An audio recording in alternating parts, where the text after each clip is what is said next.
be speaking today about an offline solar-powered digital library initiative for the student nurses in Malawi. My name is Hosman. I'm faculty at Arizona State University and co-founder and co-director of the SolarSPELL initiative. I'd also like to introduce my colleague, Dr. Heather Ross. She's also faculty at Arizona State University and co-director of the SolarSPELL Health Initiative. We co-conducted the research presented herein. Today, fully half the world can't meaningfully access the internet. Just want that to sink in for a second. They may not have coverage, they may not be able to afford data or speak a language where there's content readily available for them online. But most importantly, if they've never had easy, unlimited access to information before, there are some skill sets that are invisible, but I want us to think about them for a second. They're called information literacy and digital literacy.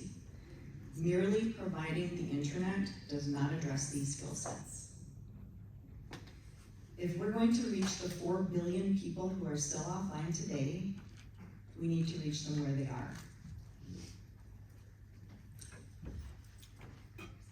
The SolarSPELL initiative was created to address these challenges. We believe that giving people both unlimited free access to information, a library, and developing information literacy and digital skills is an effective approach to building the most empowering skills possible, information literacy and digital literacy, so that people can make wise decisions around information once the internet is available.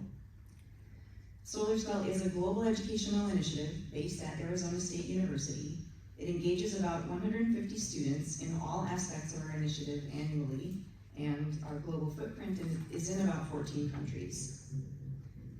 How it works: the library emits an offline Wi-Fi hotspot to which any device can connect and freely surf the tens of thousands of specially curated resources on the library. The file types are standardized so that any device, anywhere, can open them without needing to download any additional software or apps, and each open access resource can be downloaded to the user's own device, Bluetooth to a colleague, or kept as long as desired. No data or internet connectivity needed. The library offers thousands of multimedia resources, bringing to life content that otherwise might remain stagnantly described only in an outdated textbook, and ensures that the content is trustworthy, up to date, and with its metadata, keywords, etc., and its search functionality, it builds research skills. SolarSPELL started in the education sector, creating libraries for schools in remote rural locations. Then by going to the field, listening to our users and our partners, we were requested to create additional collections, which we now have in health and agriculture. So here you're seeing the classic version of the library in the slide. Here is the new version of the library. In 2019, we began curating content for our health library, with under-resourced nursing schools across sub-Saharan Africa as our target partners. In 2021, we launched work on the SolarSPELL Health Library pilot with Kamuzu University of Health Sciences, CUGH, in Malawi, starting with co-curating this library with CUGH's librarians and faculty.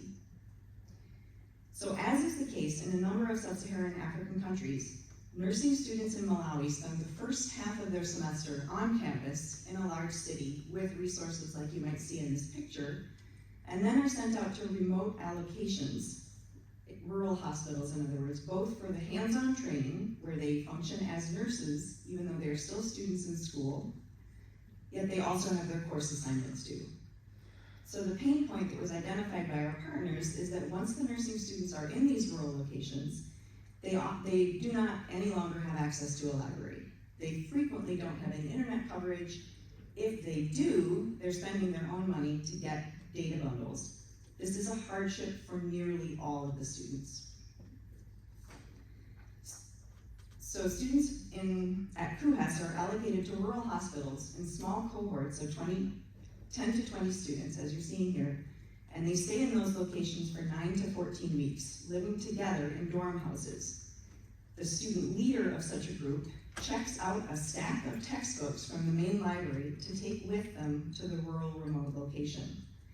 It's their best guess as to which textbooks might be useful for the months-long allocation, and it's only as many books as one student is willing to carry. So, with our partners, we determined that the SolarSPELL Health Libraries would be checked out in addition to this stack of textbooks for the students to use during their remote hospital allocations.